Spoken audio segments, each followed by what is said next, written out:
बिस्मिल्लाहिर्रहमानिर्रहीम। अस्सलाम वालेकुम। इश्क़ इलाही। एक मर्तबा हज़रत ईसा अलैहिस्सलाम एक ऐसे नौजवान के करीब से गुज़रे जो बाग में पानी लगा रहा था। उसने आप अलैहिस्सलाम से कहा कि बारगाह इलाही में दुआ फरमाइए कि अल्लाह रब्बुल इज़्ज़त अपने इश्क का एक ज़रा मुझे अनायत फरमा दे। हज़रत ईसा अलैहिस्सलाम ने फरमाया कि एक ज़रा तो बहुत ज़्यादा है, तुम उसको बर्दाश्त करने की सलाहियत नहीं रखते। उसने कहा कि सिर्फ निसफ ज़रा ही अता फरमा दीजिए। इस पर हज़रत ईसा अलैहिस्सलाम ने परवरदिगार आलम से दुआ मांगी, या अल्लाह इसे अपने इश्क का निसफ ज़रा मरहमत फरमा दें। ये दुआ मांगने के बाद आप वहाँ से तशरीफ़ ले गए।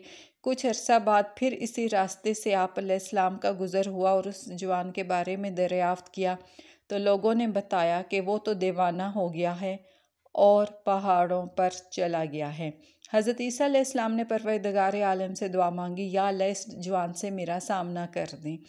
फिर आप अलैहिस्सलाम ने देखा कि वो जवान पहाड़ की एक चोटी पर खड़ा होकर आसमान की तरफ देखे जा रहा है। आप अलैहिस्सलाम ने इसे सलाम किया, लेकिन इसने कोई जवाब ना दिया। आप अलैहिस्सलाम ने इससे फरमाया कि तुम मुझे नहीं जानते, मैं ईसा अलैहिस्सलाम हूँ। अल्लाह ताला की तरफ से हज़रत ईसा अलैहिस्सलाम पर वही नाजिल हुई कि ऐ ईसा अलैहिस्सलाम, जिसके दिल में मेरी मोहब्बत का निस्फ ज़रा भी मौजूद हो, वह किसी तरह इंसानों की बात सुन सकता है। मुझे कसम है अपनी इज़्ज़त व जलाल की, अगर इसे आरे से चीर कर दो टुकड़े भी कर दिया जाए तो इसे एहसास तक न होगा। सुबहान अल्लाह। मकाशफ़तुल क़ुलूब बाब 10 सफ़ा 84। Okay, take care all. अल्लाह हाफिज़।